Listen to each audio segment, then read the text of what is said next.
Welcome into the Ringerverse. This is, of course, the Ringers Nexus podcast feed for all things fandom. We are Steve the Architect Almond, the builder and tinkerer of things.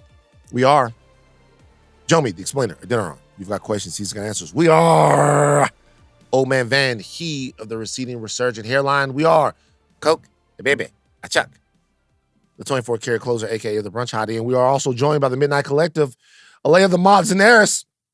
That nickname's going to stick right there. And by the way, everybody out there who's fans of Aleya, you guys could be called the Mod Squad. The Mod Squad. There we go. Oh, y'all you little Mod Squatters. We have the chocolate chip himself, a.k.a. Luscious Black. I like that. You like Luscious Black? Luscious Black is kind of hard. Mr. Midnight. Lucius Black. A.k.a. Jimmy Obsidian. Jimmy Obsidian. I like that even better. That's also not bad. That's not bad. That's not bad. Jonathan Kermah and the Watcher himself, Arjuna Ramgopal. They make up the Midnight Collective. We are the Midnight Boys. I'm you. We also got somebody else in the house. Come over here, brother. Only if you want to. Only if you want to.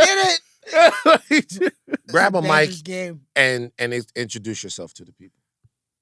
My name is Kyle Williams. I'm from Chicago. I'm here in LA for a couple of days. Mm-hmm. Yeah. Give it up. Kyle. That's Kyle's right. been hanging around. We were talking about King Von yesterday down there, and Kyle was throwing up GD like crazy. Don't get my man in trouble, man. Come on. He's got to go home. He's got to go back. He's got to come back. He's got to go back. Kyle was throwing up GD. I was like, man, I don't know. I got one rule in my life. Frisk 'em. Anyway, Hey, man. follow us on socials. Insta, Twitter, Facebook, TikTok. For now, save Jomi's job. Jomi? A lot of the stuff is going well, man. They loved your Targaryen video. They're popping off. My favorite part of this entire thing is people arguing in the comments, right? Somebody will make a statement, and then, especially if like House of the Dragon, it's bad. Like, so for example, Mal and Joe were like, yo, man, Jace was killing it. He secured the veil, and they're in the comments like, what did Jace do? Jace ain't do shit. It's like, guys, let's relax. You know what I mean? What's up? Okay, so it's Jomi's birthday. So we gotta give it up for Jomi. It's his birthday. Yeah. It's Jomi's Happy 28th birthday, birthday. Joe. Happy birthday. What's wrong? What did he do? Cupcakes What's are on wrong? deck. I noticed something here. Yeah. Jomi has glitter on his face. Oh, What? Jomi, Do I? yeah, you do. You freak bastard. Where did you go Jomi, where after did the I live show swear to yesterday? God. Look. Oh, I'm not even bullshitting. I'm not even bullshitting. Look, come see. You guys think I'm joking? Oh my! Jomi has glitter on his face. And I tell you, Jomi, a and I'll freak. tell you exactly where I got it from. Okay. We want to know, like, I'll what? tell you exactly where I got it from. Okay. Was the stripper? Was the stripper? What was her white? name? Charity, Dawn, Destiny, Cream. Mercedes. Strawberry. It With was an I. It was from my mother what? because All right, Damon Tarkin. because That's As- crazy. That would be crazy. Son, it's your birthday. because as it is my birthday, it's also her and my father's wedding anniversary. Okay. It's the same day. This is getting real freaky, bro. It's the same Wait a It's day. minute. getting real freaky. So she put the glitter on because it's the anniversary. Joey, you need to finish the story So faster she before came- they have a chance. Wait. I So she wished came my in- mom She a came and hugged happy you real quick. and- anniversary, Faster, Jomi. Faster. and she had glitter on her face. That's really Was there glitter leading to your parents' That's bedroom? really- I bet there was. So Mapuka, look up Mapuka. West you guys African can be dance. weird. It's really just Also, like, can I just say this to finish what you were already bringing up? Hey, guys. Fuck off. Game of Thrones. We're having fun. I need y'all to chill. Motherfuckers are act like, guys, there's real stuff happening. they like the Cisco stuff. That was funny. You said the Are they pictures mad or about whatever? us? They're mad every Every time. What did we do? What happened? now? Every time we have any opinion, it's wrong. Should we have a hate check-in? What? Like, I don't, what they're mad where about? are y'all seeing this at? Who was upset? You ever open a comment section ever in your life Comment section where though? on anything, anywhere? Instagram, TikTok. It's Yeah, bad. but No, I give didn't them look at it. specifics. What do they want? So, like for example, on the Mal and Joe video, it's like, yo, they're like, yo, Jace secured the veil. It's like, well, Jace kind of didn't secure the veil, even though like he went there, he got the deal to send the Mhm. dragons up there, right? Most people will say he did that when he went to the north, right? And got Cregan and them to send down the men. They're like, well, they're already, aligned with Rhaenyra and this and this and that. And it's like, guys, can I ask you a question? Too much minutia. I want to let people know something real quick. I'll talk about it again. I watched an 11-hour history of the Targaryen dynasty video from Video Books. 11 hours and 38 minutes. Actually, I'm not finished with it.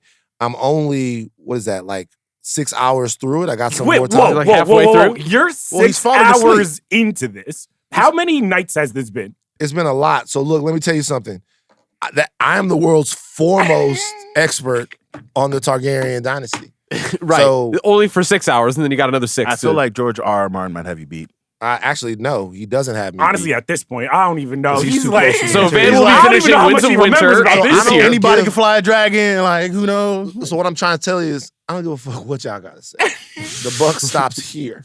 I haven't seen what you guys have been saying. I'm not concerned with it. Okay, we're having fun doing podcasts. We're now on YouTube. You can watch every Midnight Boys, House of R, and Talk to Thrones episodes on youtube.com/@Ringiverse. Like, comment, and subscribe. Charles, how you feeling about being on video? You're on video now. You're a video star. Oh man, I'm video feeling killed good, the audio feeling star. Sexy, light skins. I feel like next year is our year. Okay, and I'm just kind of planting the seeds. It's always next year. There's always next year. What you feel like this wasn't the year because of Drake? Because of Not Like Us? Drake, J. Cole, Jason Tatum. It's just Jason Tatum won. Nah, he didn't win Finals MVP though. Oh, he sold out. A black man got it. That's right. A dark wow, that's fucked up. Yeah. I apologize to Jason Tatum. He is black. That's messed up. I shouldn't have said. See, we gotta get unified. Was that the important thing you wanted to keep in the box? That's how people really feel. Yeah, you catch up. That really was messed up. We gotta be unified. Man. I shouldn't have said that, man. I apologize to you, Jason Tatum. Way to go. But didn't believe that. Didn't believe that at all. At all. That's not on. I'm sorry. I don't believe that. It's upsetting. I'm upset. I let myself down. Right behind my baby. Every Tuesday, House of R will dive deep into the House of the Dragon. This Thursday, House of R will give you their deep dive into the season finale of The Acolyte. Yeah. I want to hear what they have to say. We did it live. Thanks for everybody who tuned into the live show. Hell yeah, thanks guys. There's a lot of people who tuned into the live show. Also, thanks to the collective because it went off seamlessly. Kerm, you weren't here.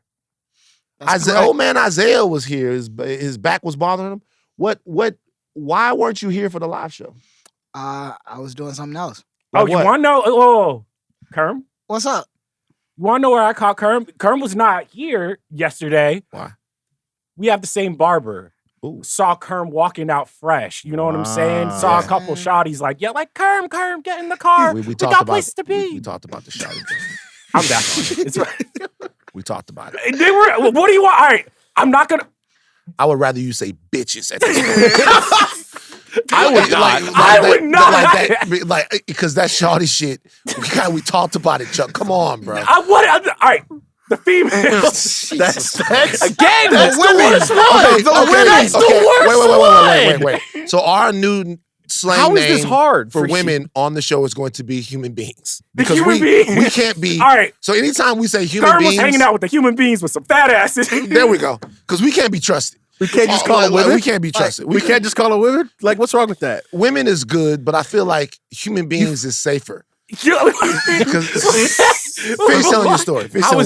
No, I'm just saying, Kerm, why weren't you here during the live show helping us versus running the streets of LA with the human beings? First of all, the human beings is crazy. That's crazy. There was no women that picked me up. I got my hair cut. I'm trying to look fresh. Where'd for you the go live after? show. I went back to the crib. Last night I was at a poetry open mic. That's where I was at, guys. Oh, you did poetry? I do go to poetry open mics. Do you mics, do poetry? I do. Okay. Come on. All right, Kerm. I'm gonna see. Spit a couple bars for us. Kerm. Nah. It's not ready. It's not the environment. It's not the... Steve!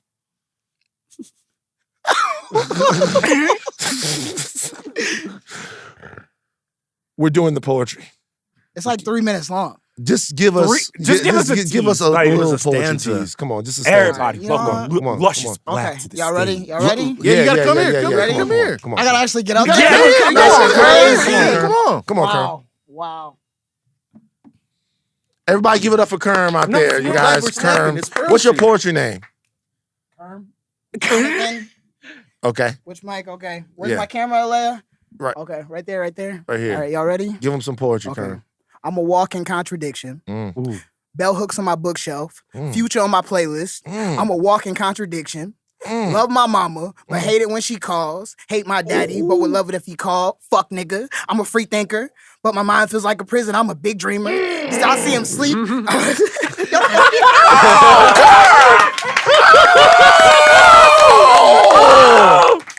Oh my God!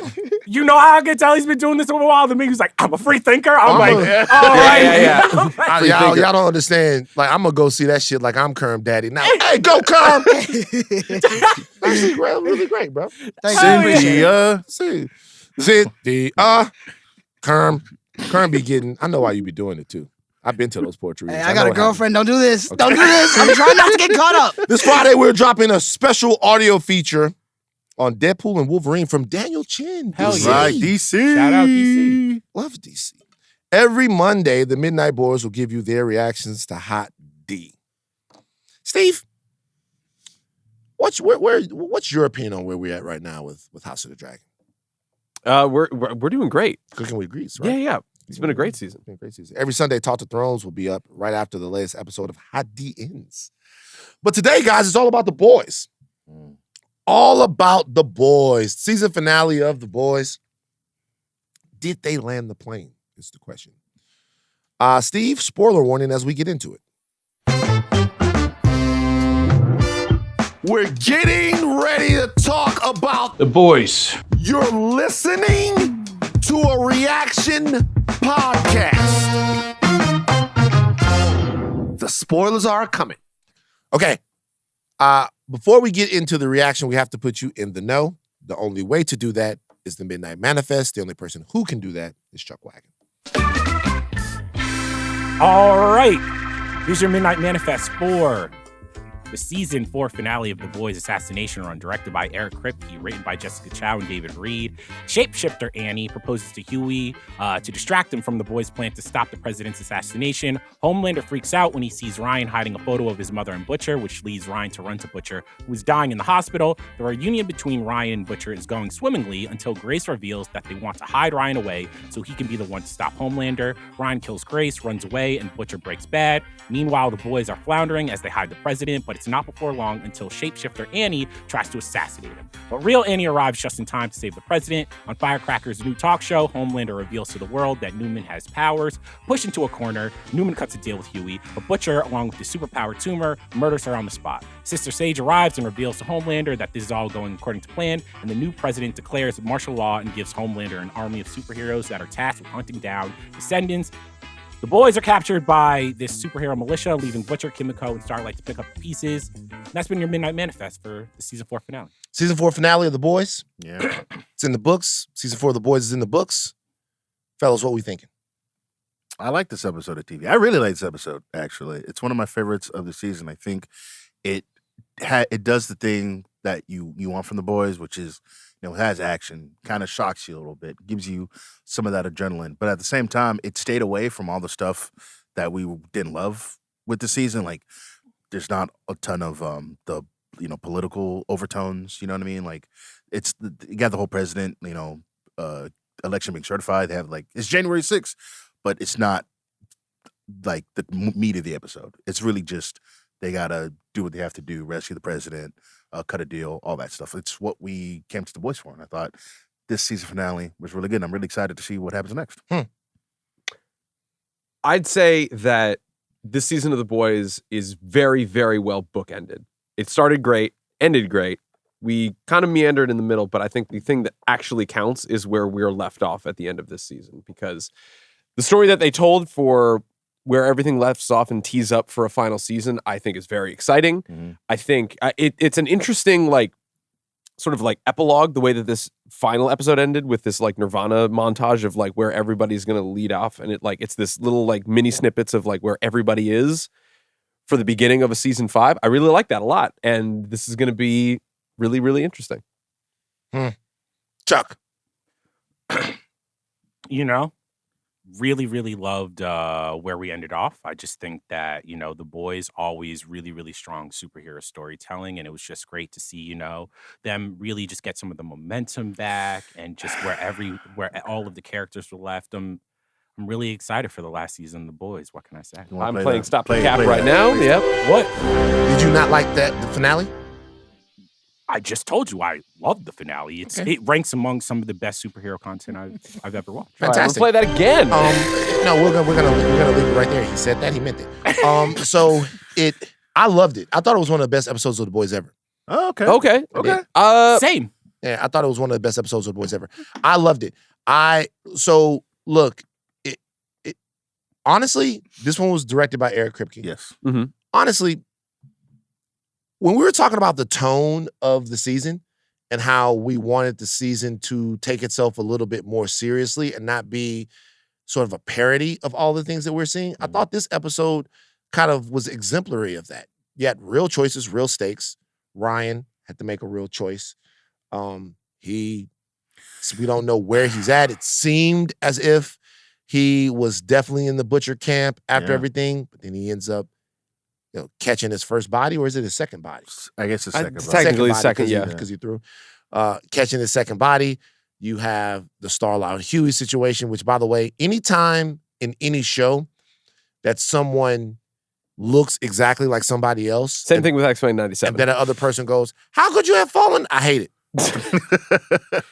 At least this one wasn't. I mean, it was. At first, I was worried because she does do the whole I can't believe you didn't know it was me, and I'm like, yo, if that ruins their relationship, I'm gonna be hot. Right. And that's kind of to be fair, Huey was standing up for himself, being like, "I thought she was you," and she looked exactly like you. Like I don't know what. But she then he expected figured it out. Right. Yeah, but then, exactly. So for her to be to hold that against him, I would have been like, yo, that's kind of nuts. But eventually, she was like, Right. yes, you know, she what I'm can saying? would that make me feel upset? Of course, Sure. And she came back. Yeah. Too, so it wasn't too bad. But at first, I was really scared she was going to hold that against him for a And while. it is wild that it was more or less an echo of what we just saw in X-Men 97 with the Jean Grey, Madeline Pryor situation. And the death of Newman was actually unexpected to me. No, I didn't expect that. I did not expect the character to die, especially with Butcher, his powers manifesting, him being able to control the powers, all of that. The reveal of Victoria Newman's superpowered abilities on television. After that happened, did you know she was going to die?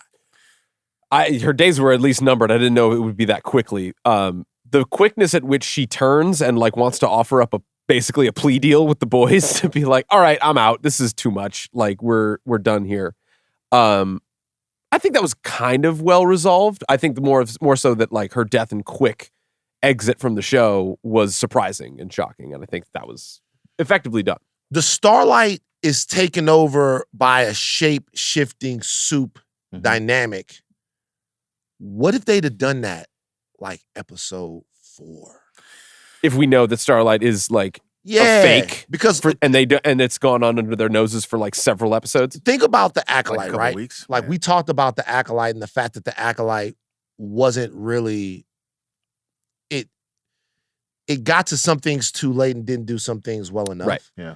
I feel like Starlight's character would have been a lot more interesting this season because I really liked the way the Starlight doppelganger was played. Sure, it was interesting. It made the character really interesting. Had they done that, gone to that a little bit earlier, not even messing around with the whole firecracker abortion angle, some of that stuff didn't work. But the Starlight stuff, I feel like that's really kind of I feel like I like what that solution could be, but I feel like that could be a late in the season Band-Aid for a slightly weaker Starlight story that we've just had all season to be oh, my powers don't work and I haven't really been doing much because I've secretly been a doppelganger this whole time and the real Starlight is chained up somewhere and we haven't I feel like that's a lesser excuse for a poor story to just sideline somebody effectively for an entire season. It's a neat thing to do at the finale to know that we're going to be messing with somebody for a while, but you kind of have to play that a bit smarter if you want to do that for a whole season. Also, I think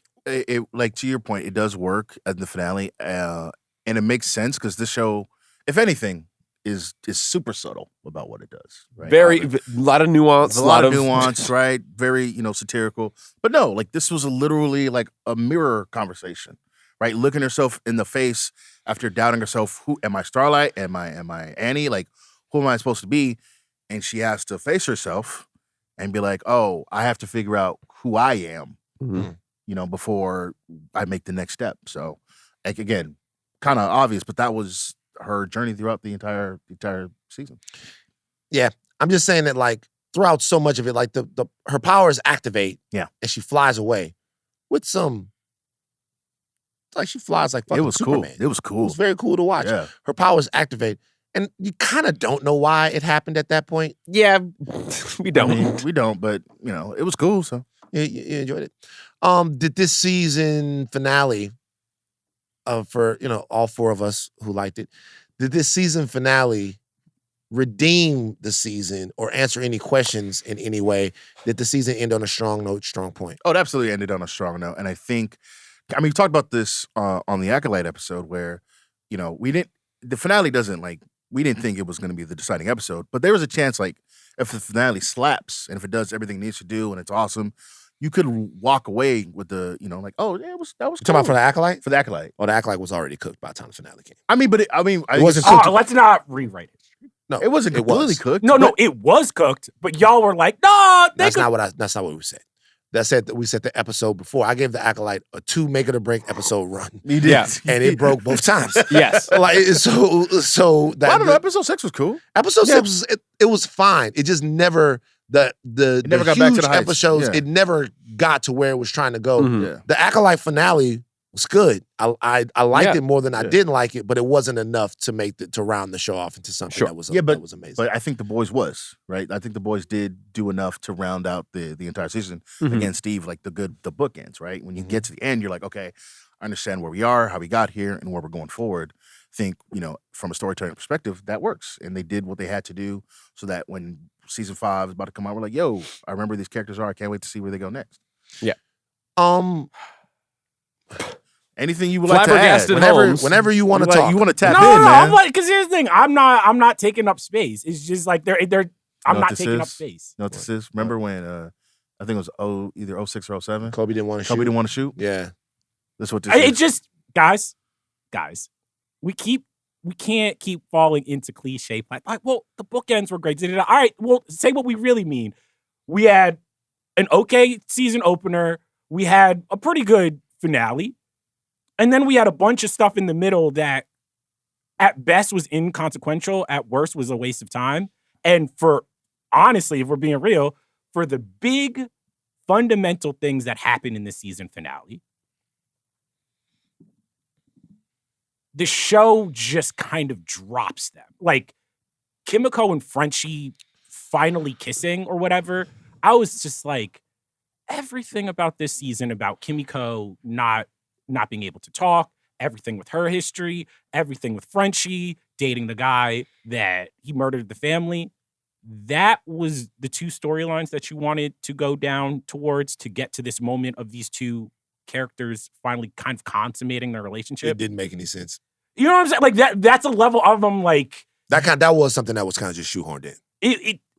The show is better than that. And I do think, if I'm being 100% real, I do think that this season finale is probably the best of this entire season. I think Kripke directing it had that momentum. Mm-hmm. It had a lot of the things that I've been asking for. But dog, a lot of this shit was rushed at the end. I thought I knew Newman was going to got, but I was like, God damn, we just rushed into this shit. I don't see how you could say that Newman getting killed was rushed into. Like, how? No, the snap decision between like, oh, you're just going to be a puppet, to her calling Huey, walking in, and then just getting killed. I'm like, well, what I'm saying, this is the only pushback I'm giving you to that, is that one of the most consistent push-pulls throughout the entire season was the Newman thing. Was like, he makes a play to her. They have the truce at first. She says she'll kill everyone. The president-elect is taken out of the story, like, early on, and the question then becomes, what's going to happen with Newman? What's going to happen with Newman? This episode became, in my opinion, sort of an inflection point for her character, to where she was outed as a soup, and so because of that, she no longer felt safe playing the game that she was playing before. So she finally made a decision. Everything else she was kind of just easing into. She finally made a decision, and her decision was to join the boys and actually take Huey up on what he had said like an episode before. But by the time she made it, it was too late. No, I get that that's where we were leading, but even when Homelander is on Firecracker's show and he kind of like breaks and he's like, oh, she's a superhero or whatever. I'm like, it felt flat. Like that should be a reveal where we're just like, oh, her entire world is crumbling, and it just kind of felt like shoehorned in there. Oh, I don't know. They had to just keep totally going. I can't imagine. Like that, like I don't know where you got that like, from. Like when that happened, I was like, whoa.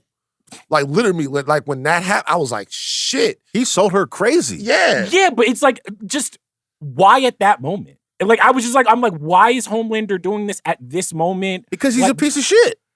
But And because of Ryan, like he had enough of it. Like he was at this point, I think a lot of this episode, and well, by the way, this is Charles's opinion, and this we're just meeting the opinions in the middle here.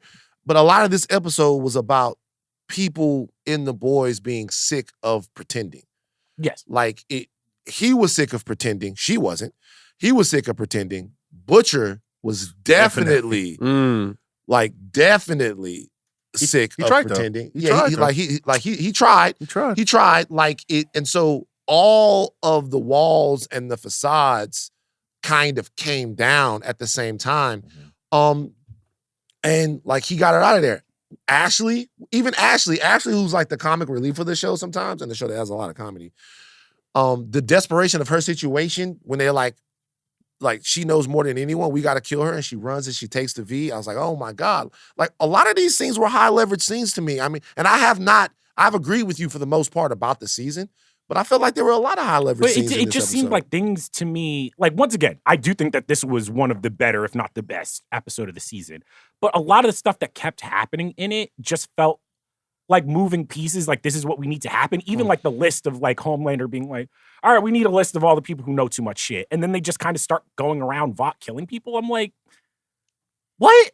Like, what? Because here's the thing. If I'm going to be real, okay. So Homelander at the end of the episode gets all of these superheroes to round up the boys and take them in alive.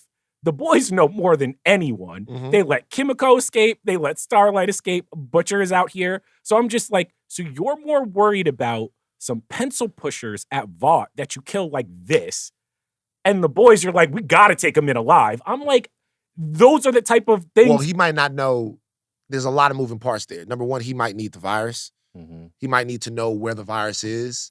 He might, like, for example. That is a massive amount of their leverage. Yeah, like, so he might, there's stuff out there that he might need information for them for. Yeah. And so there might be a reason why he's decided. Like the whole time I was wondering why the changeling shapeshifter person didn't just kill Starlight. Sure. But then we found out that she needed Starlight to re-up on the changeling stuff and to continue to take her memories.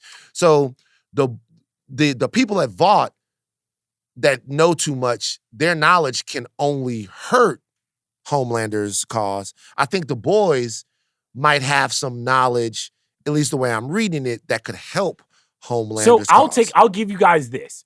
All right, if he's keeping them alive for the virus, it doesn't make sense. Like I get story-wise where it's like you kind of have to suspend your disbelief to be like, all right, well, they're gonna let Starlight fly away. But I'm just like, they're not gonna take Kimiko to like They did though. The guy, the dude from Gen V, you didn't watch Gen V. He's got super strength. He's holding her. Oh, right? She wasn't arrested though? Kimiko? Was she arrested? Yeah. They made they the girl from separated. Gen V Kate whispered him into the van. Whispered Frenchie into the van. Which, to and be then fair, if you haven't seen Gen V, not telegraphed well. Of like, okay, No, who I is knew she? that those motherfuckers were from Gen V, but that was also when I was just like, Yeah, 'cause damn, you this didn't watch is some MCU shit. You didn't watch the show because you. I you a mean, hater. after this season of The Boys, I'm just like, I'm glad I did watch. Oh, Gen V Gen V was fucking amazing. fantastic. I mean, Gen V but was it's great. also, I do think that some of the stuff that I had brought up earlier in the season, kind of about like The Boys becoming the thing that it was lampooning. There were moments in this, even when Mother's Milk was captured by the guy with the dick, where I was just like, this is like a funny like callback to, I think it was season 1. But I was like, oh, The Boys used to make fun of that type of cameo, where it was just like, really, the dick guy is going to be the one that captures mother's milk. It was just kind of this cameo that just didn't really do much for me, similarly to the Sister Sage shit. I'm going to be honest. Well, I think the Sister Sage shit was funny, but like ultimately, again, The I'm Boys, kind of, you- I'm you kind don't of saying, think just all dudes like you don't think that the dick guy cameo. You don't think you're overanalyzing it? no, it's not that I'm. little bit? No, it's like it's fine. It didn't What is ruin it the whole supposed shit. to do? No, it's just like it's the same thing with the Yoda shit and the Acolyte. I'm like, all right, cool, fine. We're just doing like dumb little callbacks now. Yoda. Okay.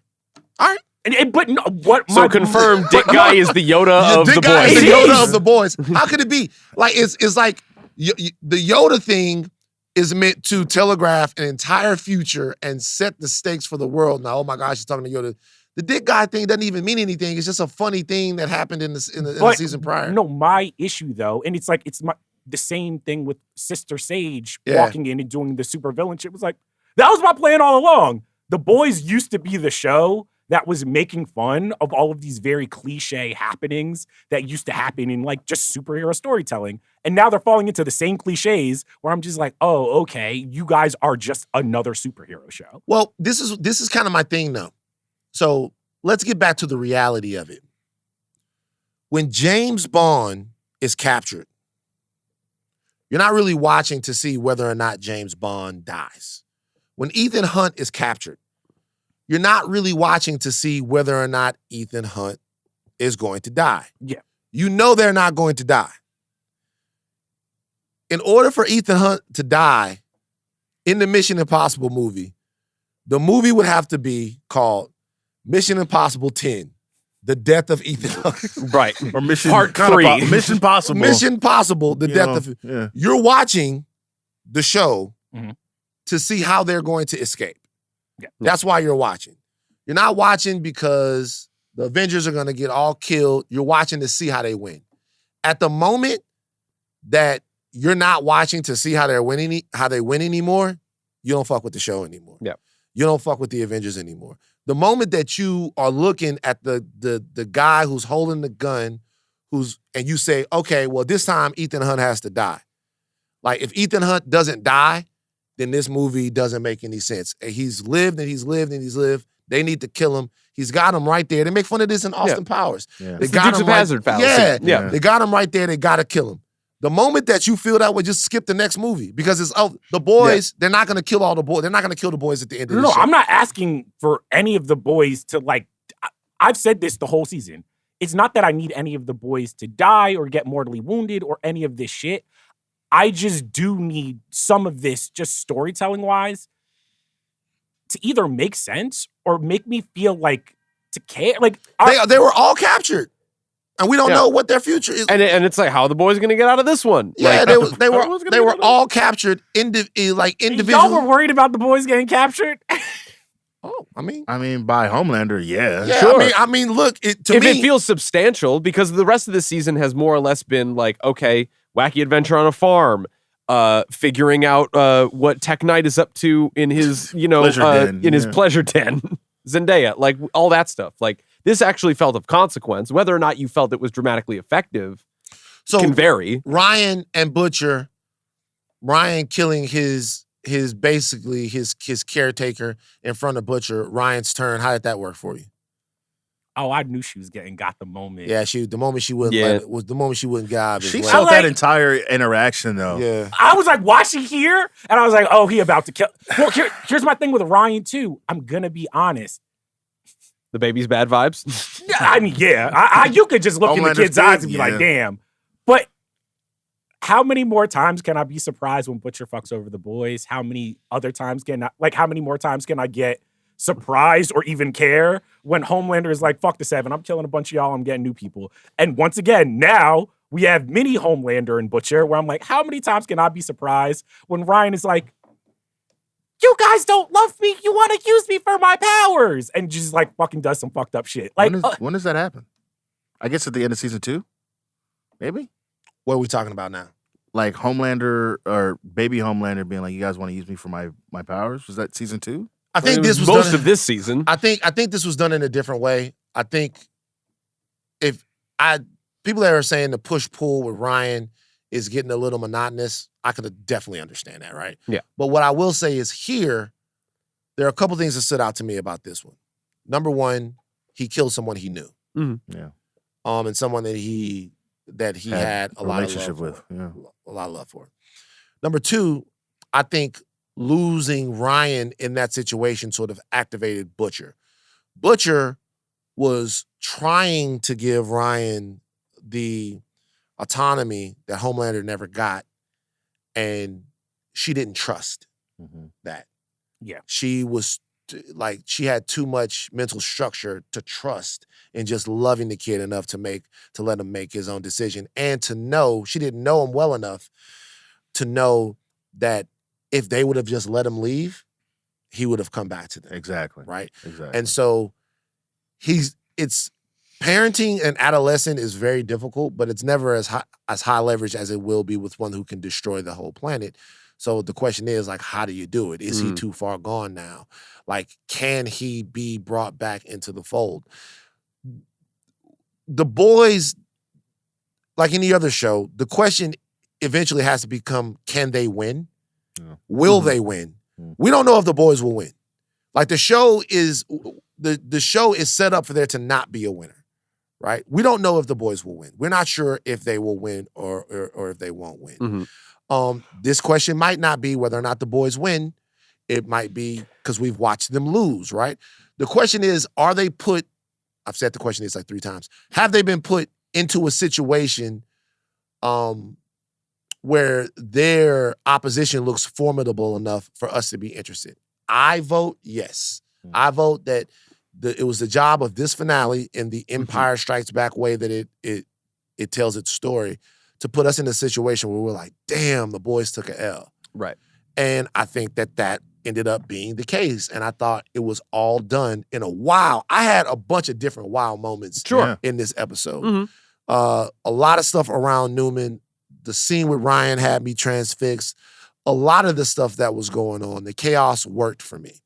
I like your point about if the boys will win or if the show. To me, it feels like whether or not the show is either cynical or mean-spirited enough to come out with any sort of positive outlook for the boys or our heroes, quote unquote, at the end of the day. Because there have been a lot of like downs and ups and a lot of downs from the outlook of the world, especially from the season of like a lot of the political satire or jokes or jabs that it takes nowadays, like have kind of worn thin on us only because of the fact that like this is bleeding more and more into real life. Obviously that's not the show's fault, but I don't know really where this show lies where as far as its outlook on the world that it seems to be commenting on anymore. I think that's a big problem that I would have for the show coming into a final season. I don't even know what the boys at this point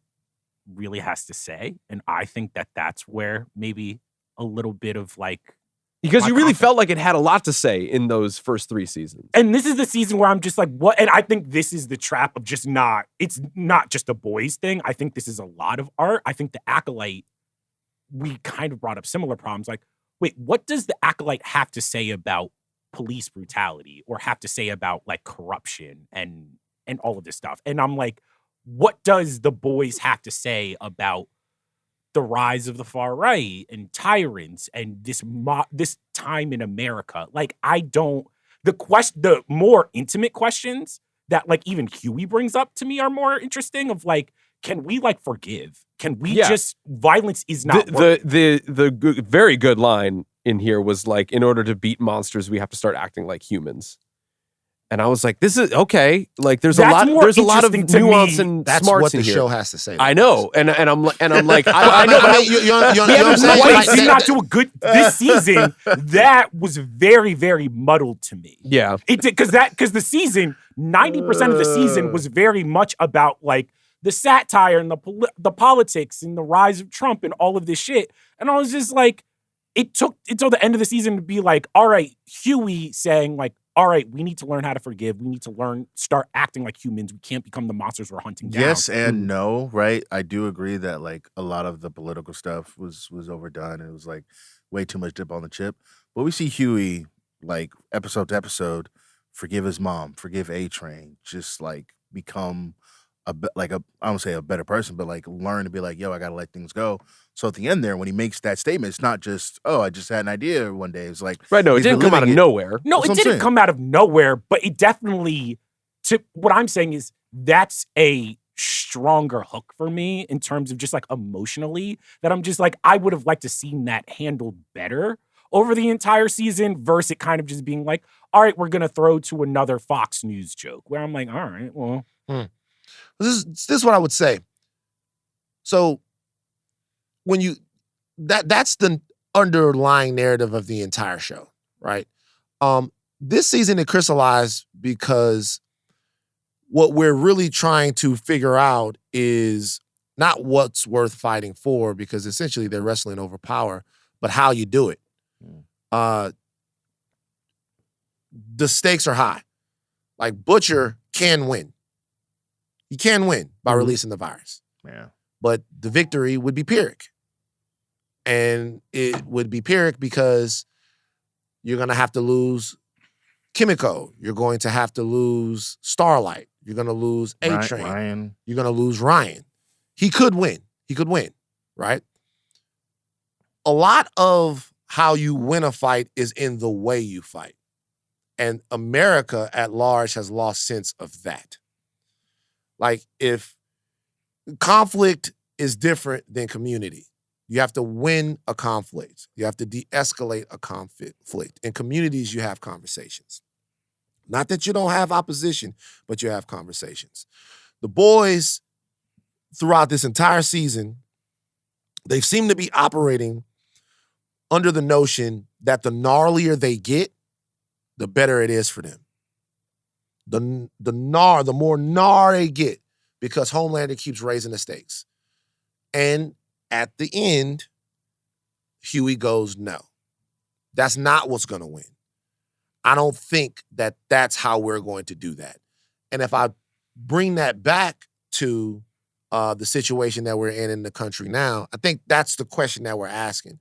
Each side of it, and these sides that seem to be diametrically opposed, are saying, do I have to get gnarlier with the other side? Do I have to go more to the mattresses? Or do I need to see them, embrace them, understand their fears and concerns, and then start a conversation with them that might be hard for me to say and tough for them to hear, but perhaps we can lay the groundwork to get to a better place. Now, I'm not so sure in a situation where you have a Homelander, if that's even possible, if you could even talk to him. But they give you enough frailty from that character that it does seem like if one person could get through to him, because he's so insecure, he's so love deprived, he's so deprived of humanity, it feels like if one person could get through to him, maybe things could be different. I don't know if the boys' love train works for next season, or what it means for them to actually fight like human beings or act like human beings. But I think they realize that they don't have the capability to get as gnarly as the other side will. It's not going to work. So for can them. I ask you this? And this is just me. This is just what attracts me to stories. I hate that convention because it's become cliche now, where it's just like when you have a very politically charged show where it's just like, man, if the two sides just get together and have a conversation, that could solve everything. So I'm like, I don't think that's how the show's going to resolve. no, those that's things, not and what I'm saying. I don't, but I do think that's a lot of just like when shows are trying to say something about Trump or say something about the far right or say something about modern America, it's always like, well, the two sides just need to get together and hash it out. Think if Homelander and Huey went into a room and had a conversation, they would figure it out. I mean, I don't, but I'm not talking even about the show anymore. I'm more so talking about, is that even something that is like smart or interesting to even say in a show at this point? Because I'm just like, we've spent decades litigating this, and I'm just Would like, it feel like a cop-out at that point? That argument never feels like it holds any weight. The show doesn't. The show ends with Homelander's head on a stick. Ultimately, You think so? unless I mean, so the episode ends, they start credits, and then the guys, they show Soulja Boy in the tank, and he's looking at his dad or whatever. Mhm. And we know Soulja Boy's has power to take away power from Supes. Yeah. Right? And so maybe you could depower him, but it's either that or he dies. So, I mean, if they depower Homelander, that would be honestly the most curious way for the show to end. He'd The have to most live as a interesting way. regular person? Him having to live as a regular person, Mhm. because even a depowered Homelander might still have a tremendous amount of political power. Then the question would become, is he more dangerous as a Supe who can kill anyone, or is he more dangerous as a martyr who can influence anyone? That would be Yeah. interesting. But that's an interesting thing to a greater point that you're bringing up. And I think as much as I pull the old man card, this is the oldest man card that I will pull. Mm-hmm. Inside of your community is always a conversation. Yeah. Always. Mm-hmm. It's always a conversation. America, whether we like it or not, is a community. It is. The only way to fight is to fight. So everything else is a conversation. And when I say the only way to fight is to fight, is I'm saying if the one time that people say, the point that people get to in this country where they say, okay, there's no more talking, well, then you got to go to your guns. That's not going to be done at the ballot box. That's not going to be done on the picket line. That's not going to be done anywhere else. The moment that a couple of weeks ago that guy said, we're in the midst of a second American Revolution, the gentleman from the Heritage Foundation, which will be bloodless if the left allows it. The moment that we can't talk no more, you got to start killing people. That's the way that it works. And when that happens, it doesn't matter what happens on the other side of it. It's the end of your society. So we're trying to have enough conversations in this country and on this show to maintain the fabric of who we are, not because we're any better or any worse than any other place, is because the alternative is oblivion. Like once it gets to that point, your neighbor's playing his music loud, right? You knock on the door, you go over there, yo, could you turn the music down? Hey man, just to let you know, this is my fucking house. I play the music as loud. Hey, but we all gotta live here. Let's try to agree on the times that you play the music and how loud. Yeah. You have that conversation a couple of times. It's not going anywhere. Your neighbor continues to do it. You continue to do it. When you walk over there with a knife or a gun, it's over. It's done.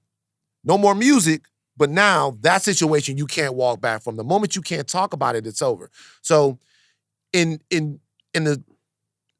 our contemporary being, our contemporary situation, even if we don't use the right words, we got to find a way to talk about it. We got to find a way to have a conversation, because the alternative to having a conversation is the elimination and subjugation of the other side, and that always comes with blood. No, but I think why I was even bringing this up, because I do agree with you in a vacuum, but I think the reason why a lot of times when you see this play out in movies and TV, it's not the most compelling thing, because the reality is so much more nuanced, where it's like, oh, I do agree with you. We need to have more conversations, but America is built on people in power, and this is generally like powerful white men being like, well, no, this is how you have to have the conversation. Yeah, they were talking to each other. Yeah, so it's like when college kids are just like, hey, free Palestine, I'm protesting, I'm going to be doing what is my rights here in this country. You have a bunch of people being like, oh no, we're arresting y'all. We don't want y'all to communicate like that. Well, that's them trying to force their way into the conversation. Yeah. Right? That's them trying to make people pay attention to themselves enough. Like the entire experiment of America is who can be a part of that conversation, right? Because at first they say all men are created equal. What is a man? Steve, right? and so then after that, and they're like, well, no. Well, women, 1920, well, we're a part of that conversation. Black Americans are a part of that conversation. Our gay, queer, trans folks are a part of that conversation. It's all about who is going to get an opportunity to have a discussion about what this country should look like. Yeah. And there are people out there who will die before they broaden that conversation to a point that everybody can participate in it. And with the kids that you're talking about right now, the only way, because if there was capture by the mainstream news media, or if there were directives being held, being sent out by worldwide about what you can talk about and not talk about, the only way those kids can join that conversation is to protest. So that's them being in it. Yeah. And the people that are saying we don't want to talk to them, Well, they don't have a choice.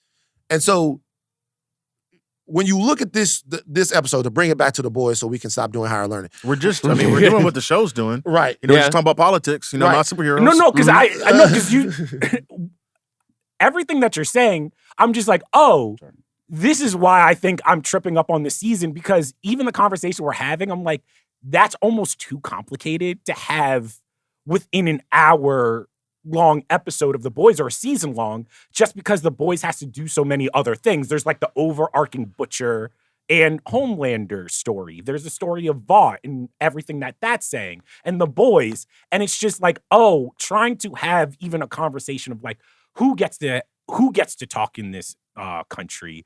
Like, can you even find a common ground between someone who thinks that you're less than a human and people who are fighting for their rights?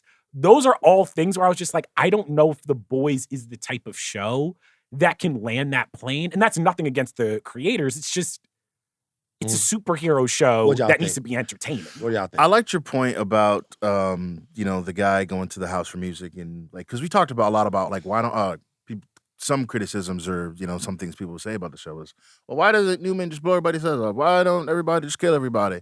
And it's like, yeah, once you open that can of worms, once you like push the toothpaste out the bottle, it's cooked, and now it's all out war. It's interesting because it's not, the way I think about it, it's not about Homelander versus the boys anymore. It's about the boys and Butcher, right? Butcher shows up to the warehouse. Huey's like, that's Huey's man's, right? Everybody else, especially Annie, and Mother's Milk Team, to some extent, is kind of like, yo, this guy's kind of, he's not there no more, right? But Huey sees him. He's like, yo, we got something going. It's cool. And then he rips their leverage in half. Yeah. You know what I mean? And so they're still alive, but next season, they have to reckon with, like, yo, he's out there. He's got the virus called Soups. Can we talk to Butcher? Or is now we have to go in guns blazing? I mean, because he's got the nuclear option. Yeah. I don't think there's any more chatting. He's had the nuclear option in other seasons, though. That's why it's just like In what sense? I mean, that motherfucker was running around with Soldier Boy. Like, I'm trying to get Homelander out of here. Like, that's what I mean by, like, all TV shows, and the greatest, this is why I think The Boys does have the bones of such a great show, are cyclical in nature. But it's hard for me to be scared of Butcher, or even for what we're talking about, like that theme of like, can we have a conversation with Butcher and da-da-da. I'm like, motherfuckers have been trying to have a conversation with Butcher since the beginning of this show. And the show will find ways to stall that conversation. Yeah. Yes and no. I mean, he didn't do it at the end of season 3 because he's like, yo, my dead wife, took my bloody son. Took my bloody son. He was like, this isn't what she'd want. Right. And this season, like at least at the beginning of the finale, he's like, I'm ready to die. I believe in Ryan. I can do this. It's not till Grace sells him. And he's like, now he's finally reached that point where it's like, I'm going to die. If I die, he's going to go be Homelander's son. If he's Homelander's son, they're out there ruling the world. Nobody else can do it except for me. Kessler, take over. Right? This is the moment where he's always had the keys to the football. This is the first time he's opened it and he's clicked the switches and pressed the button. This is not the first time. This is the Jomi. Yes. Jomi, within this season of television, I have seen Butcher be like, oi, I'm good now. Actually, I'm backstabbing the boys, but I'm good now. Actually, I'm backstabbing the boys. Yeah, but how many times has he walked back into boys' headquarters and been like, oh, Butcher's back? And like, you don't think in next season, Butcher's not going to walk in? He's like, oi. I don't know. Oi, my bad. I think for me, like, this is the moment of no return. Like, this actually, Well, it's the last season of the show. Right, but that's the only thing that we know that it's the point of no return. He does bad things all the time. I feel like Huey. He does bad things all the time, but at the end of the day, like, the rest of the team's like, well, Mother's Milk, or 2 episodes ago, we need him. We have to have him. And I think that this is why I, like, bump against, like, the confidence that I would have with our main characters or heroes, because, like, this, like, broken family of misfits that we've had since the beginning of this show, there have been very few, if any, like, large extensions of trust between this team. And like, outside of them being like an actual like family or like toxic like feedback loop of trust and leverage, I don't know exactly where to stand with all of them because they're only bumping up against each other and they seem to be getting in their own way more often than not. Well, they don't know what they need to do. I know, and that gets really frustrating when we've had so many opportunities of like just getting up to the batter's box only to be pulled back from. Let me ask you a question.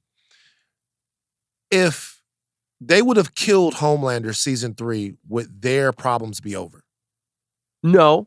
So do you know what really has to happen for them to win? It's not the death of Homelander. It's the decapitation of Vought. Sure. Yeah. But that's what really has to happen. But that's a very long process, and even if they do kill Butcher, I could see the fall of Vought happening in a montage in the last episode of this season. It's maybe an impossible thing, right? It might not be achievable. Mm-hmm. The question for the boys in the next season might be, what wins can they extract that make them feel comfortable enough to move on with their lives? Yeah. Right? Man, once again, all of this stuff, like, you're in your 20s, you're in your 30s, I'm going to change the world. We've talked about this before. I'm going to change the world. I'm going to go out there and I'm going to be the voice. I'm going to change the world. Everybody's going to remember me. And then you get to 44 and you go, I'm going to save one kid. You go, I'm going to take 8 boys from someplace and I'm going to mentor them. And out of that 8, because some of them going to be scammers, some of them going to become rappers, which is less. Jesus Christ. I've mentored for years. You just can't get them all. You try your best. This is the most you're not wrong. This is the most depressing. Just be honest with you. You can't get them all. Like do what good you can. It's a job that like really, really, I don't even like. It almost makes me emotional now thinking about it. Like you get attached, and then you have to learn to let go. Because you can't. This is why I can't watch that season of The Wire. You can't get them all right, and you just like, man, if I'm a Bronny James, if I go 1 for 8, you gotta keep. If I'm a Bronny James, if I go 1 for 8, that's a win. And so the question for them next season moving forward might be, how do they just make this entire superhero Vought, whatever situation, just a little bit better than it was before they got there? Or how do they get the piece back into their lives? Because one thing that we never talk about is the boys' obsession with this fight just like subjects them to an inordinate amount of trauma. They are like, there are other people, right, who are living their lives just sort of under the thumb of the soups. And if I'm one of the boys, sometimes I wonder if I'm better off being one of those people that just goes to work and comes home. And I see this in real organizers and activists and fighters all the time. Sometimes they go, is this worth it? You know what I mean? I got to have the police outside my door to guard me from these crazies on the internet, and I don't even trust the police. So when I'm watching them, I'm wondering, in a macro way and a micro way, what will be the win for the boys? What will be is the win for Starlight and Huey their happily ever after? Because it doesn't seem like that's possible right now with the way they're living their lives. Is there a version of this show where Starlight and Huey get married and go off and decide to have a peaceful life, and that's the win? Because killing Homelander is one thing. Vought, a corporation like Vought, when was the last time one of those fell? Yeah, I think the whole thing is just like, what the show seems to be setting up is either you just have a superhero pandemic and you kill them all, but that's because I don't even think winning is even the right word. Because I'm like, even if you got rid of all the superheroes in Vought fell, you don't think there's another company that's going to try to cook up another superhero? Certainly. Yeah, we got a Homelander in our basement right now. Like, and then the harder thing is the thing that like is the callback to reality, which is like, can we coexist?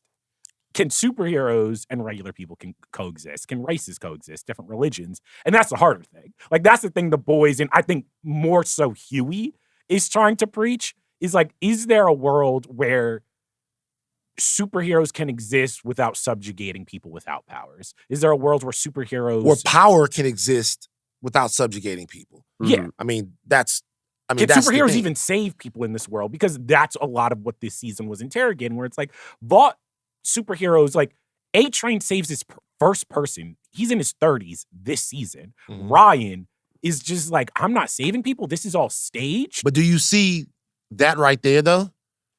That's very powerful narratively. Because that tells you that there is a world where someone likes to do the right thing. Yeah. Like A-Train there's really been no imperative for him, no motivation for him to do that. But he saved someone and he saw what it was like to make a difference.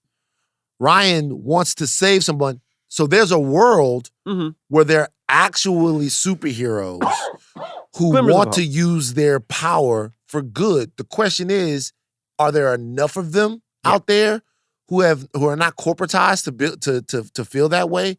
And for the other ones, how do you get them there? Because that happens to even Maeve. When they were on the plane, Maeve was like, "Hey, we're gonna save as many people off of this plane." Homelander's like, "Maeve, it's not gonna work. It's not gonna work. Let it go." And she's looking at what she could do. She's like, "What am I supposed to do?" Like, it's not. He didn't even care. So I mean, to your point, I think the show, to be honest with you, deals with all of these themes pretty well. I think when it gets heavy-handed with some of the other stuff that we're talking about is when it dilutes a lot of these conversations. Mm-hmm. Do you think it's more so? Because I agree, like, when all of this stuff was the subtext and it, to your point, like, was not in your face, I think it was a lot more fun to be like, oh, what's it saying? And I think this season was just like, no, this is what we're saying now. This is bad. I get you. And I also think is why, when there was the whole big backlash, we were like, you guys have gotten too woke, da-da-da-da-da-da. I think if I'm Eric Kripke, if I'm giving the writers and the creators any kind of leeway, I do think it kind of sucks. I do think it sucks when you're writing a show that is trying to tell your audience, hey, this stuff is bad. The rise of the far right, the way that we talk about each other in this country, the way that we subjugate people, this is all wrong. When you create a show with the best intentions and then the worst type of people latch onto it, I do think it's a natural human thing to be like, I want to write an entire season really doubling down on kicking their ass.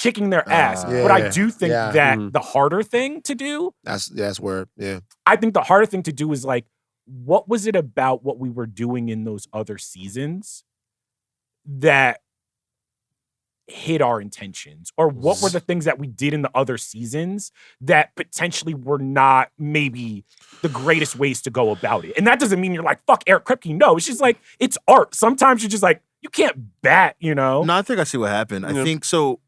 We talk about The Boys as satire, right? I think initially it was superhero satire, right? Yeah. It was about, the heroes, they're not gods. Like, they're viewed as gods, but they're actually terrible people. They're not all Captain America type stuff, right? And then as Homelander became, like, more of the focus and people started latching on to him, and it was like, oh, actually, he's the bad guy. We have to show people that he's the bad guy. We have to, like, really double down, triple down that he's the bad guy. And as it moved from there with the political overtones, you kind of have what we have with season 4, where it's like, oh yeah, they're letting us know. There's no mistaking it anymore, what this is. Like, we knew what it was. If you had eyes, you had a brain, you could put it together. But this season, you have to know what it is that he stands for and who he is as a person. I think, to your point, maybe next season you kind of like, hey, we did a good job. We tried it. The TV shows don't. I will say this. Let's lean off it. They don't got to save the world. I also think we got to be a little bit more. You don't get to say that. You don't get to say that. Nigga. You don't get to say that. Fuck you no. for sure don't get to say that. Yeah. No. Can I finish what I was about to say, please? TV shows are gonna say the world. Because here's my thing. Last night. No. Man, I wouldn't watch Star Wars, man. Give that $180 million. Save the kids. That's different. That's different. You want every scene to be no. This shit gotta be fucking the masterpiece theater of the greatest. No. I don't accept that from you. Thing. You don't get to say that. I don't need The Boys to be my history lesson. I don't need The Boys to be like, oh, word, this is how y'all gotta move through the world. Guys. I don't need that. See how you switched up? How'd I switch up? Bruh, you said that the scene with the guy with the giant dick tapping mother's milk didn't move you It emotionally. had to mean something. No, Yeah. I said That that means shit. something. I definitely did. I said that shit was some fucking shit. It was the same as the fucking Yoda shit. It's just like It's y'all definitely becoming not. too It's not. self-referential. It's not definitely It's not. so self-referential. It's just like, why are we doing That's this? not so Why the fuck are we referential. doing also- it? It's but just also- like but- Easter egg bullshit. Who cares? But also, you're not consistent because the Death Star thing at the end of Andor is the same thing. no, because Hey, here's the Death thing. Star, I need to talk to you. The fact the that same Andor thing. was creating the one thing that was going to destroy him not only makes sense fucking story-wise, I was just like, oh shit, We already- goddamn. they had choreographed it. We already could tell. We already knew. There was no reason that there was Those are two. there was no reason to show the Death Star in. It was, to me, it was the wackest part of the whole show. There was It no happened reason after the credits. there was no reason to show the Death Star in, other than to say, "Remember the Death Star." What, No. then We why have- show like, Yoda? The thing that kills Cassian Andor? Yeah. So what? All All right, man. You're not being it's serious. not You're being serious. showing Yoda at the end of fucking Acolyte is jangling fucking keys, being like, It's "Hey the guys, same thing. remember this shit?" It's remember the Death Star. Yeah, we all know that the Death Star kills Cassian Andor. We don't need a reminder. He was building everything. It's the same. You guys, It's thematically not the same. I'm you saying guys, is it's the same. It's thematically no, though. thing. it's not. Right? Okay. There's a way to do it where it's just like, oh, Steve, that's how did we get satisfying. Star Wars You're in our not voice? jingling keys in my fucking face. But here's the deal. She goes at the end of the show, the situation has gotten so dire. It's literally the same thing. The situation has gotten so dire that she's been trying to hide it from the Jedi High Council. She can't hide it anymore. It's in the Senate. She goes to bring it to Yoda. Yoda is the Jedi Grand Master. Either shit on the Is Yoda pod or get off. Like Yoda is the Jedi To bring Grand it back Master. to the boys. And to bring it back to the boys, it's the same thing. But this was it's literally the same it's thing. but the thing is, it's just a guy with the big dick. Like, we're not like, oh my gosh. He doesn't matter in It the doesn't show. matter. No, So what Can I difference does it not- make? If they cut to Can I them not building point the to guy it with and the just big be dick. like, Yeah, all right, that the joke was whack. guy That joke, That's not what you said though. If you didn't no, laugh, because, no. What did I literally remember me saying You that the said- boys is now doing the same thing You said that it it was used a to make whack- fun of other fucking shows That's- for. but that's not where what they it's doing the superhero shit where it's like, here guys, here's a little fucking Easter egg for you little babies, and I I'm just don't- like, I that's why don't- you guys have a fucking dumbass so then, fan so base. then I have a question then, because he's like, yo, we are militarizing all soups. yes. Okay. So we're gonna have soups apprehend folks. Who was supposed to apprehend? Was this people we never seen before? Like some It's Joe really from not the that street? big of a deal. It's not that big a deal. Guys, you are taking one thing where I was just like, yo, the boys is now doing Because the same it's a shit. pedantic thing to be mad about. It is a little. I'm not mad about Get it. him, In the Get him, Jomi. everything in the show, I was just like, Get here's the him, thing: if there's Jomi. one little whack thing and one little whack thing and one little whack thing, when you finish the show, you just got a whole basket of fucking whack shit. And I'm just like, Easter eggs. I'm just like, this was whack, this was whack, and this was whack. It's Yeah. fine. Yeah, I don't know, man. like it to me. Your opinion, obviously entitled. But all I'm saying is that it didn't even really matter. It was like you sent the Nigga wasn't on the suits. screen for 20 So seconds. why Yeah. can't I just be like, yo, You can. this is fucking whack? You can, but you made it into a bigger deal. You made it Because into an I indictment. use multiple examples. No, you made it into. Let's go to the Sister Sage an example. Was that indict- not whack? No, not to me. I liked it. Yeah, wasn't whack to me. But it's okay. It's okay if it's whack to you. You don't like it. I liked it because it's again, episode 3. She understands. You tell this dude something, he's gonna mess it up. That's his entire thing. That's his entire ethos. If you're like, hey, train some more. Newman's this, Newman's that. He's gonna out. He's gonna sell you at every opportunity. You have to compartmentalize the thing for it to work. Ultimately, a lot of bumps, a lot of roads because you can't trust that dude. But we got there, right? And being the genius, the smartest person in that world, yeah. Hey, we did it. It's all about what you don't tell them as well as what you do. So, but Which by the way, that right there is an indictment on faulty leadership. Like that right there about the secrets that you keep from the most powerful people in the country being as important as the information that you give them is an indictment on that type of leadership. The question is, when you have a president who you have to handle, or when you have a governor that you have to handle, so they don't do as much damage as they possibly could, like what does that mean? And in a democracy, or in a situation, we're making that decision every single day about what these people, which parts of the information they can actually deal with, not just about what they need to be told. You would want to be able to tell them everything and have them make the right decisions, but about what they're not told. And he got Sage for results, and she delivered. But once again, the smartest person in the world, she's watching everything that happened with Newman live, and she's like, oh, I'm dealing with a superhero, the strongest superhero in the world who can't control his emotions and just kills people whenever he feels like it, and just got done killing everybody in Vought that has damaging evidence or anything having to do with him.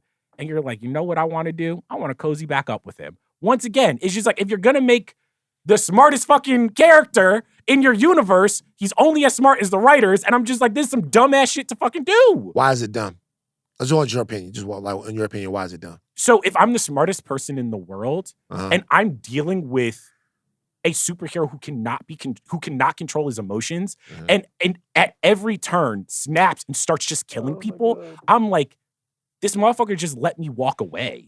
Yeah. And I'm coming back into a situation where he's going to kill me at any. How arrogant is Sage? I mean, the show wants us to believe that she's very, very arrogant. So, very. Okay.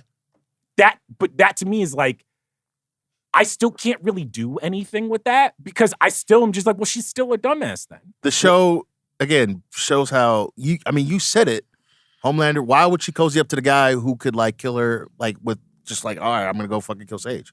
Why wouldn't she be like, actually, maybe I do want to be on that guy's good side, so he doesn't go and kill me. But if the show wants me to to make that scene make sense, I do think they did not do a good job of like, oh, we're getting rid of Sister Sage in the previous episode.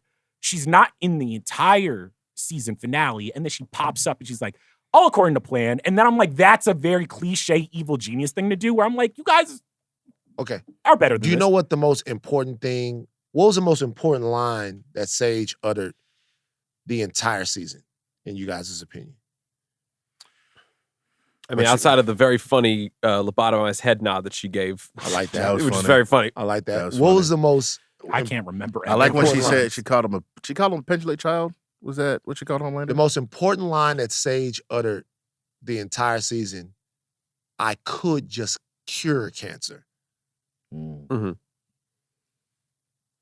I could just cure it. I'm smart enough to cure cancer. Yeah. I'm smart enough to fix world hunger. I don't want to do that. This is what I want to do. From that moment on, Sage's motivations are completely inward.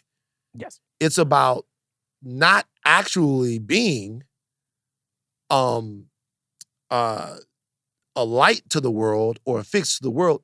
She's so smart, she's bored. Yeah. She's bored. She's bored with how smart she is. Boredom is often a side effect of high-level genius if you're not obsessed with one thing. She's bored. She could literally, when we're talking about why Sage does stuff, she literally could go cure cancer. She literally could create some kind of algorithm and defeat world hunger. She could defeat homelessness. She could be doing all of that stuff. She's bored.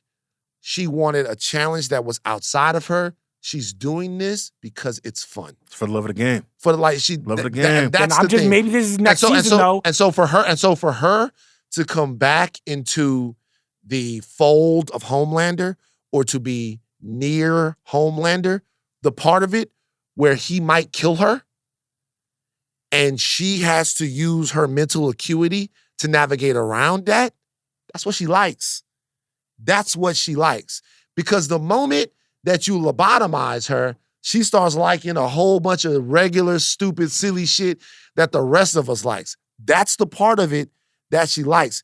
Is it stupid to be around somebody that could fuck you over for the thrill of it? Yeah, but people have flaws, man. She flawed. Why don't you let Homelander, why don't you let Sister Sage? I want more for Sister Sage. Honestly, I do. Like, it's like, you the smartest. I'm just like, damn, after he kicked you out, I'd be like, yo, the boys, like, hey, I know you got this virus. I'm the smartest person in the world. We could get. They said she was the smartest person in the world, not the best.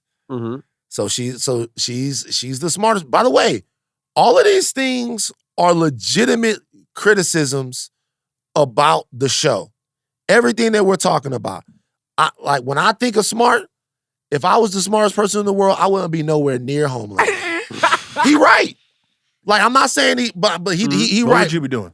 Oh, dog. Smartest person in the world type shit. Smartest person in the world type shit. That would be, first of all, I would cure cancer. That would be great. Mhm. But I feel like I would be a worse person after I cured it. What do you mean? I'm not like the rest of these people. I couldn't do something that important. Yeah. I walk around, I'll be walking into like the 7-Eleven and somebody would be by me and I'd be like, you gonna get the door? And they're like, who the fuck is you? Who am I, nigga? I cured cancer. Oh my god. Open okay. the door. Okay. I so literally now- would. I would literally So go. you to do the, belong at I would Bot. literally I'm go to the familiar with your 7-Eleven. game. I would Yeah, literally go yeah, to the yeah. 7-Eleven. I would get some chips. I throw the chips on the thing. Hey, this motherfucker here gonna pay for my chips. What? Buy the chips. You don't have to go get screened because of me. So you didn't solve world hunger here? Nah, I could solve world hunger as Okay. well. If I That's- solve, I'm might not be a solving bridge that. too I'm far. following David Blaine around and shit like that.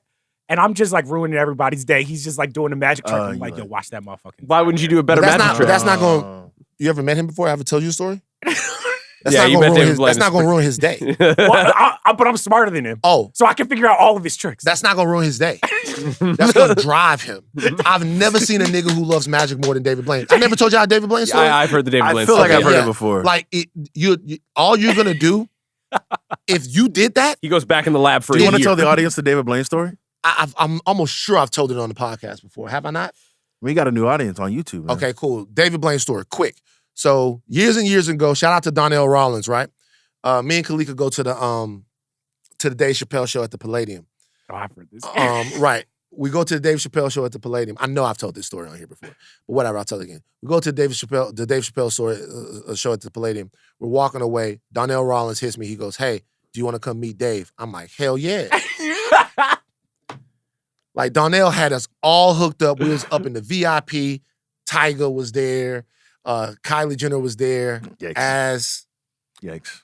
Dave was making jokes about her mom. Oh yeah, making jokes about Did it get awkward? on the podcast? It didn't get awkward. People were laughing. But it was bad. It was bad, but whatever.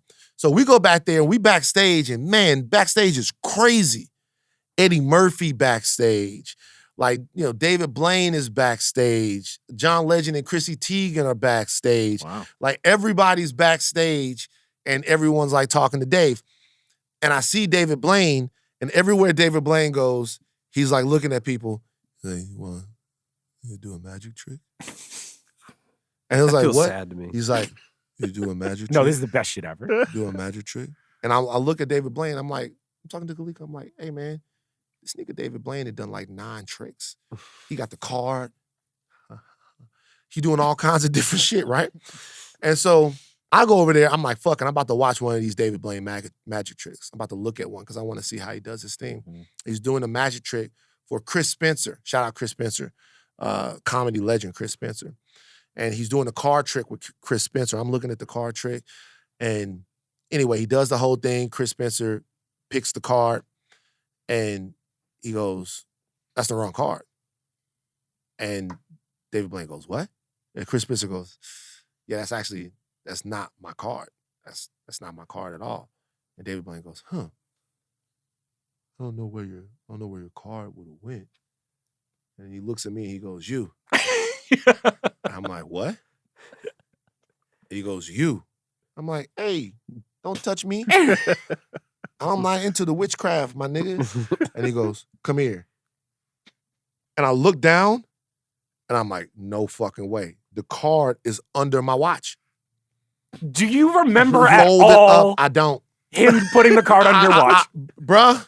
Had you met, like, were you close Did he to him shake at your any hand? other? Nothing, no dap, no nothing. Bruh, I don't remember it at all. I don't remember. He must have, right? Did you I- dap him up at any point? No. He was around the room doing different tricks for people.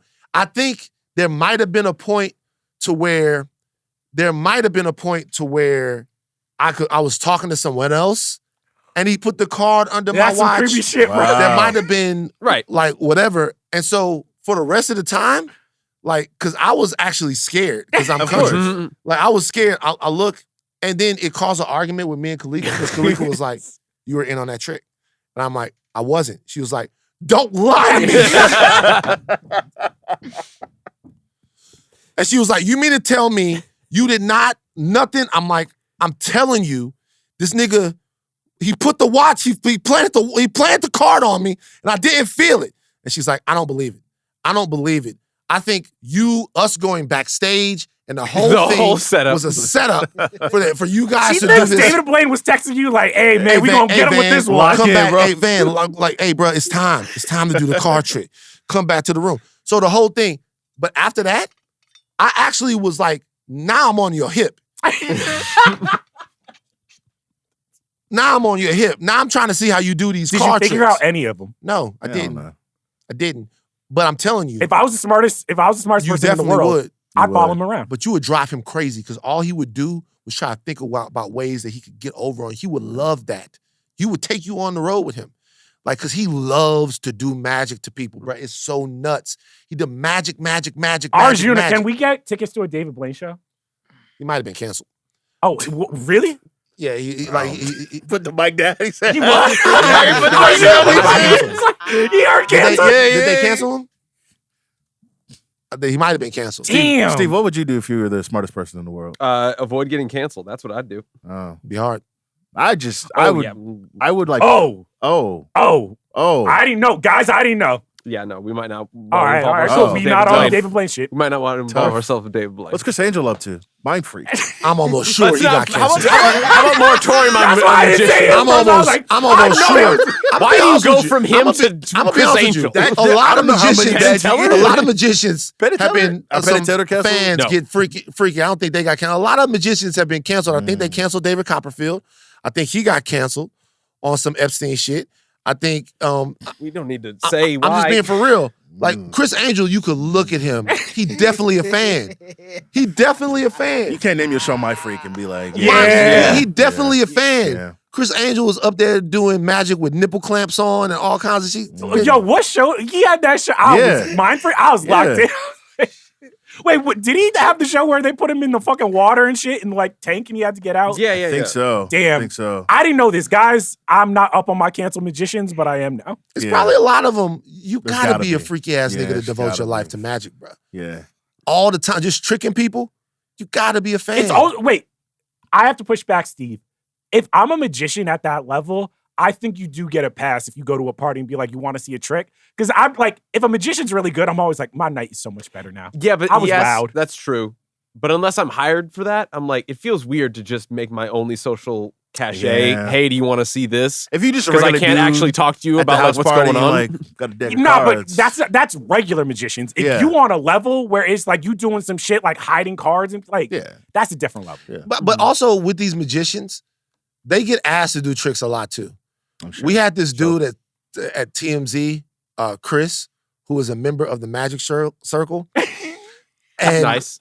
we asked him to do a trick one time, and I literally still don't know how he did the trick. Wow. He put a card inside of a can of Coke. Unopened? Opened the can of Coke, and the card was inside of the can of Coke, and it was wet. I don't know how he did it. Did he ever pick up a human being doing any of these tricks? I never fuck with him the same after he did this trick, though. I never asked him to do it Kept again. him kept the arms Never distance fuck apart. with him with the same Man, with after. social distancing. Yeah, I'll be honest with you. Like, I'm one of them black people that believes in the dark arts. So I think that at least 3% of magicians actually have true magical You think that's powers. real? That it's that they got made some Doctor deals Strange with going on. This has been one of the longest.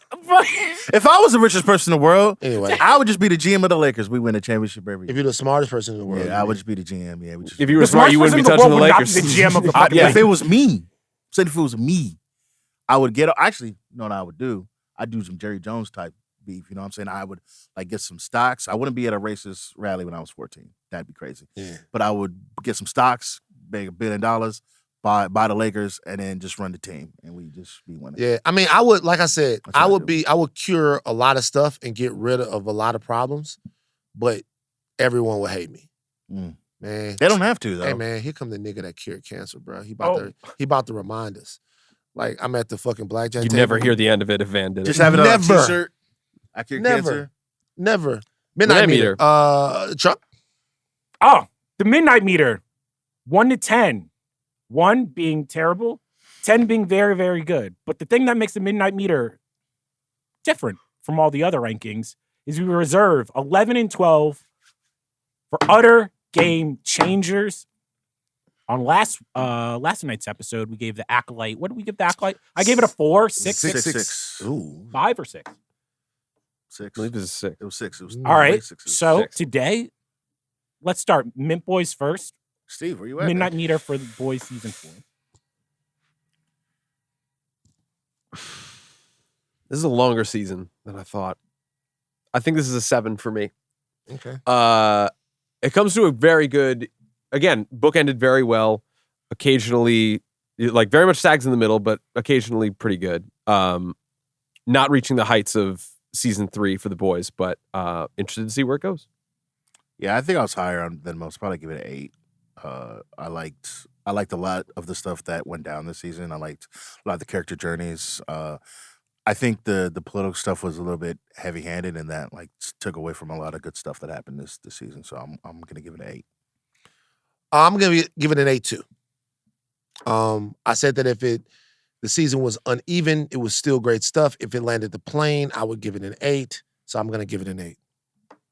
Yeah, Let's this go, is a 4. Let's go, It's Charles. just a 4. Let's All go. right, It's a okay, 4. so It's a 4. so the Acolyte was a 4, and this was a 4. Yeah. Cool. Consistency. That's what we What? Oh, wait. Y'all are all like, why can't I give it a 4? I'll let y'all give your scores. I mean, You can get whatever it is. give it It's a just one. yeah. Eight, Y'all eight, talk eight. shit now. Yeah, no, I don't want to talk 7, shit. right? 7, 8, 7. 4. Yeah, it's a 4. It's a 4. It's 4. Midnight meter 4. Back to back 4s.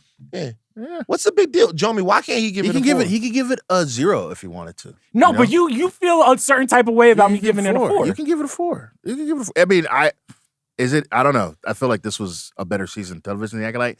Maybe because we've like seen these characters before, and like we don't have to like. There's not a whole bunch of like, who was Osha, who's May, who's this, who's that, which and which, you know. But I would argue this was like slightly better than. So this was a more even season of television than The Acolyte. maybe. But I would take the lightsaber fights in The Acolyte over anything that I would take in The Boys. That's why it evens out. Sure, man. If that works for you, then Hey. that works for me, man. Let's Well, go. they showed me, here's the thing, The Acolyte showed me something that I've never seen in Star Wars or anything, and The Mhm. Boys didn't Yeah. show me anything. new, Rate it the so- same. There you go. Rate it the same. Hmm? It all evens out. Mm-hmm. What do you guys think? What do you guys think about the future of the boys? I think it'll find a stride in season 5. I think that what they've got planned can be something really good. Yeah, I mean, we're gonna get Gen V probably in between Gen V season 2 and between season 4, season 5, and I'm sure they're reading the comments too. So they'll be like, all right, cool. Maybe cut some stuff up, line some stuff together, and we might have a banger finale of a show, man. Just do the series finale, just do a season of TV. I've been hearing rumors, different people being like, we should do a last season and then a movie. No, we're not doing that Demon Slayer shit. Just finish the season. Like, just If So it you're- ends so like you're- Demon Slayer, So you're off on the boys now. You're down on the boys. off in terms of if I was not doing this show, I would not be watching The Boys anymore. I wouldn't have even finished the season. And that's not a, it's unwatchable thing. I just don't think that the series just does it for me. What shows on television right now do you like? Right now on TV, well, most of the stuff that we've been watching has been ending. House of the Dragon, I've House of been the Dragon, liking. you like? Way better than season 1. House of the Dragon's been good. Even though The Bear was wobbly, still overall thought The Bear was a really, really good season. Now, of what's the television. difference between, just for us, because we covered the Bear, you guys can go look at that on Prestige. For CCTV? What's the difference do you feel like between this season of the season of the boys and the season of the Bear?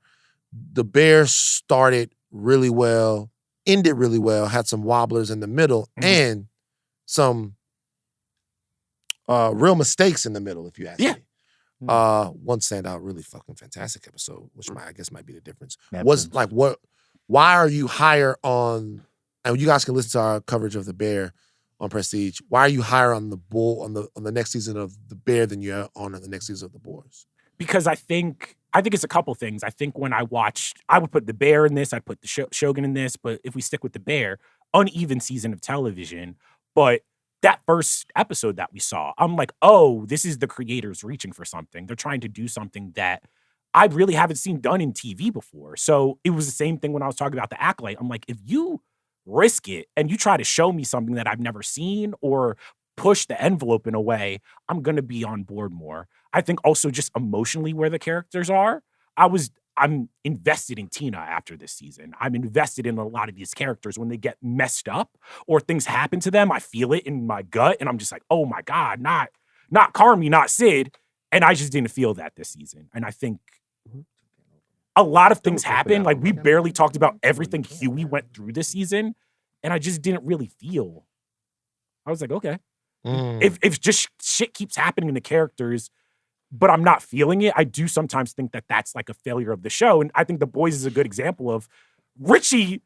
I felt for Richie, and all that motherfucker was doing was like, should I go to this wedding or not? But when he's having that conversation with the guy in front of the house being like, oh, this is the guy that my ex-wife is marrying and he's a good guy and he's nice to my daughter. I'm like, I felt that. No one had to die. And I'm just like, that's some of the emotional stuff that I think was missing in this season of The Boys, where I really it didn't ring true. Didn't feel. You didn't feel it. All right. I was going to open the cupcakes and share with you guys, but apparently they're childproof and made by freaking people like Guantanamo Bay. You can't open these motherfuckers. Guantanamo Bay? Yeah, look, like, it's like really... Well... Also, it's going to sound horrible on mic, but... I didn't see that. You didn't see the plastic on the side. I didn't see that one. Yeah, You're not that... Damn. You're an idiot. I'm an idiot. Yeah. No. For sure. Maybe next year, Jomi. Nah, that's sold on me. Maybe next year. That's sold. That's on me. You're a man-child. I got to eat that one. No, that's on me. That's my fault. I was like, yo, it's my birthday. You know what I'm saying? You were trying to open it up. Yeah, and you know what? You were too. And I was watch this, Jomi. Watch this. No. That was not the problem. That's not the issue. It was the plastic was on it. Yeah, and I was like, so you were trying to open it without the plastic. Well, we'll see. I seen the plastic. This is a bit. I don't believe you. No. I seen the plastic, and I was like, it was not only going to make too much noise, but it just like seemed impossible with just my fingers. Well, there's part of the plastic that's perforated. I didn't see that. You know what I'm saying? It literally wasn't until you turned it like this. I got you. And I was like, all right. You know what I'm saying? There you go. So, hey, I love you guys. Yeah. Hey, man, everybody got, look, everybody got to take a bite. Well, you got to take a bite. We can, my finger hit this one, so I'm going to keep that one. I'll just take I want this ring. Look at that. Here you go. Dino ring. There you go, Steve. Happy birthday, Joan. Thank you. Thank you. Happy birthday. If you're listening on audio, I'm so sorry. But. All right. That's got a lot of sugar. I don't know what you expected from a cupcake. Can you take us out? That's very sweet. Let's get out of here. I'm old as fuck, man. That shit just hit me like a ton of bricks. God damn. Man is old. This nigga took a bite at you. That shit is sweet, bro. Yeah, that shit just hit me. That's a wrap. Every Tuesday, House of R, we'll deep dive into the House of the Dragon. This Thursday, the House of R will give you a deep dive into the season finale of Acolyte. This Friday, we have a special audio feature dropping on Deadpool and Wolverine from Daniel Chin, DC. Every Monday, the Midnight Boys will give you their reactions to Hot D. Every Sunday, Talk to Thrones will be up right after the latest episode. Hot D ends. Our producers are Steve, the architect, Almond, Jonathan, Mr. Obsidian, Choco Taco, LA Chocolate Chip, the poet himself, Poet Black. Like Aloe Black. Aleya the Mod, Zenieris, Jomi the Explainer, Adeniran on social. # birthday boy Jomi. Happy birthday to Jomi. Happy birthday, Jomi. Thank you, guys. I'm glad I was Additional able to production my cupcakes. From Arjuna the Watcha. Ramgopal. Charles, take us out. The cupcakes are childproof. The Midnight Boys are in their zone. And I want to send a special happy birthday to our man, Mr. Graybeard Jones. Woo!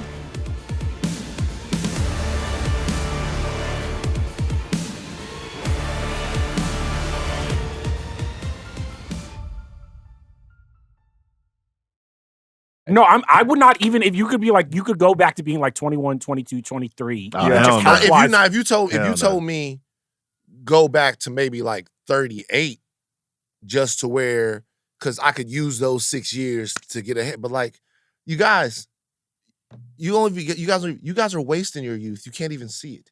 Mhm. Like you're wasting it. Wasting. You're What wasting should I be You're doing? wasting it being in a prude. You're wasting it sucking up to people, and you're wasting it on negative energy. You guys are wasting your youth. I'm only negative Like, on here. Yeah. You're one of the most negative people I've ever known. Charles Holmes, Like- there's a painting of Charles somewhere in an attic that gets older while he looks the same. That's the hater energy that comes you're in. wasting your youth. I'm one of the most And positive by the way, people out and here. everybody wastes their youth. That's the fun thing about being young. You waste it. When you get older, you stop wasting it.